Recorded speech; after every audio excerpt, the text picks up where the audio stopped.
किसान समुदायों में आदिम शिकारी और अन्य बटोर कबीले बड़ी तादाद में शामिल किए गए, लेकिन उन्हें वर्ण व्यवस्था के बाहर सस्ते गुलाम मजदूरों की तरह रखा गया। गुरुदेव, कुत्ते ने भूखना बंद कर दिया। उधर कोई है जो हमारे शिकारी कुत्ते पर बाण छोड़ रहा है? अवश्य इन जंगलों में रहने वाला कोई निषाद होगा। चलो चलकर देखते हैं। सबसे पहले की अछूत जातियों में थे दो शिकारी कबीले, चांडाल और निषाद। महाभारत की एकलव्य की कहानी में उत्तर वैदिक काल में ऐसे कबीलों के प्रति व्याप्त रवैये की झलक मिलती है।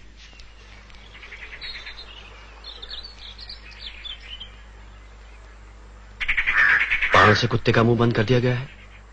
धनुर्विद्या का ऐसा चमत्कार ऐसा कौन कर सकता है? चलो आगे चलकर देख। कौन हो तुम? इस राजवन में आखेट करने का तुमने साहस कैसे किया?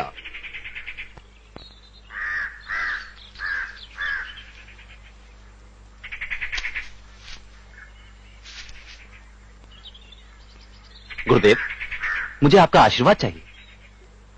मुझे गुरुदेव कहने वाले, मुझसे आशीर्वाद चाहने वाले तुम हो कौन? इससे पहले तो मैंने तुम्हें कभी नहीं देखा। गुरुदेव, मैं एकलव्य नाम का एक निषाद हूं। अपने ही कबीले के सरदार व्याधराज का पुत्र हूं मैं। गुरुदेव, आपने मुझे पहचाना नहीं? मैं आपसे पहले भी मिल चुका हूं।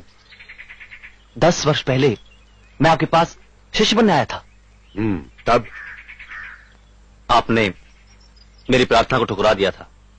ठीक ही किया था मैंने, क्योंकि मैं केवल ब्राह्मणों और क्षत्रियों को ही शिक्षा देता हूं, तुम जैसे निम्न वर्ग में पले हुए व्यक्ति को नहीं। गुरुदेव, यदि मैं निम्न वर्ग में पैदा हुआ हूं तो इसमें मैं क्या कर सकता था? मेरे पास चुनाव की कोई सुविधा थी क्या? गुरुदेव, मेरी प्रतिभा और कुशलता का कोई मूल्य नहीं। मनुष्य यदि अनचाही व्यवस्था में जन्म लेता है तो यह उसका भाग्य है, तुम्हें उसे स्वीकार करना चाहिए। परंतु तुमने इतनी विद्या सीखी कहां से? इतनी विद्या तो मेरे प्रिय शिष्य अर्जुन को भी नहीं आती। गुरुदेव, ये सब आप ही की कृपा है। मेरी कृपा? जी हां। आइए, आप स्वयं चलकर देख लीजिए।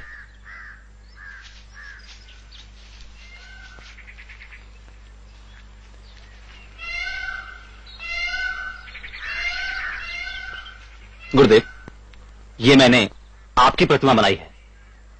इसी से मुझे प्रेरणा मिलती रही। गुरु के बिना भी इतना ज्ञान, तुम धन्य हो एकलव्य। राजकुमार, आज मैं जो कुछ भी हूं गुरुजी की कृपा से हूं। गुरुजी, मेरी इच्छा है आप मुझसे गुरुदक्षिणा मांगिए। परंतु क्यों? मैंने तुम्हें दिया ही क्या है? गुरुजी, मुझे इस तरह से ठुकराइए नहीं। गुरुदेव, क्या आप सम्मान चिन्ह के रूप में भी गुरुदक्षिणा स्वीकार नहीं करेंगे? भला इसमें क्या दोष है? आप इसकी अभिलाषा पूरी करें गुरुदेव। अच्छा, तुम आग्रह करते हो तो, परंतु तुम दे नहीं पाओगे। क्यों नहीं दे पाऊंगा गुरुदेव? आप आज्ञा तो कीजिए।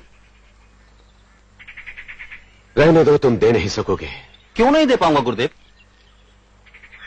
गुरुदेव, मैं कौरवों या पांडवों सा पुत्र बेशक ना हूं, लेकिन व्याधराज का पुत्र हूं मैं। आप कहें तो अपनी पूरी संपत्ति आपके चरणों में रख दूं। नहीं, धन नहीं चाहिए मुझे। तो फिर?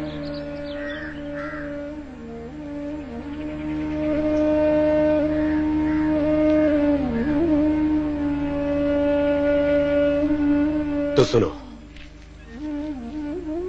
मुझे गुरु दक्षिणा में तुम्हारे दाहिने हाथ का अंगूठा चाहिए। ये आपने क्या मांग लिया गुरुदेव? आप आशीर्वाद दे रहे हैं साहब? यही तो कह रहा था, दक्षिणा मांगिए, दक्षिणा मांगिए। गुरुदेव,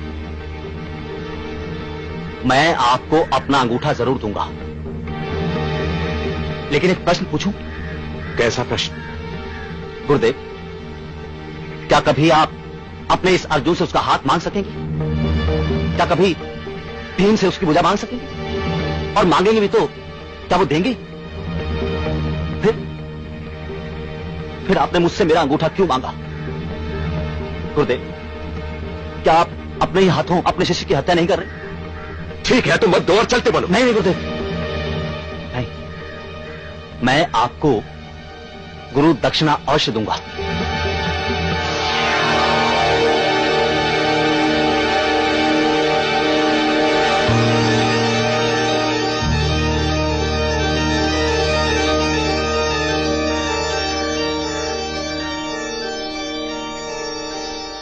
लीजिए गुरुदेव अपनी गुरु दक्षिणा।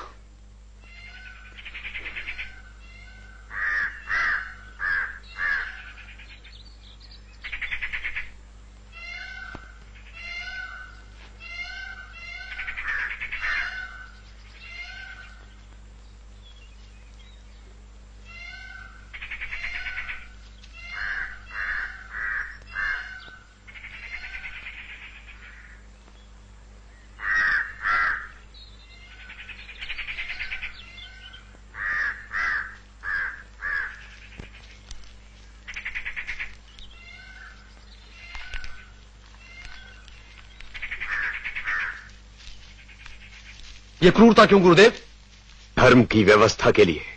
क्या तुम नहीं जानते कि शूद्रों और वनवासियों को धनुर्विद्या नहीं सीखने दी जा सकती? क्योंकि यदि वनवासियों ने युद्ध कला सीख ली तो क्या वे क्षत्रियों की तरह शक्तिशाली होने की आकांक्षा नहीं करने लगेंगे? उस वनवासी का अंगूठा छीनकर मैंने इन संभावनाओं को हमेशा के लिए समाप्त कर दिया है। पर यह अन्याय है गुरुदेव। यदि उस वनवासी को योद्धा बनने की अनुमति दे दी जाती तो अवश्य वो एक दिन तुम्हारा प्रतियोगी हो सकता था। मगर आपकी सहायता से मैं सीख सकता था कि उसे कैसे हराया जाए। नहीं अर्जुन, तुम उसके सामने नहीं ठहर सकते थे। तो क्या इसीलिए आपने? हाँ, क्योंकि मैंने तुम्हें वचन दिया था कि तुम इस युग के सबसे बड़े योद्धा, सबसे बड़े धनुर्धर होगे। और आज मैंने अपना वो वचन पूरा किया है। नहीं गुरुवर, क्योंकि आज संसार के सबसे बड़े धनुर्धर को मैं अपनी आंखों से देख चुका हूं। अब जब कभी भी मुझे संसार का कोई सबसे बड़ा धनुर्धर कहेगा तो उस समय एकलव्य का अंगूठा विहीन दाहिना हाथ मेरी खिल्ली उड़ाएगा।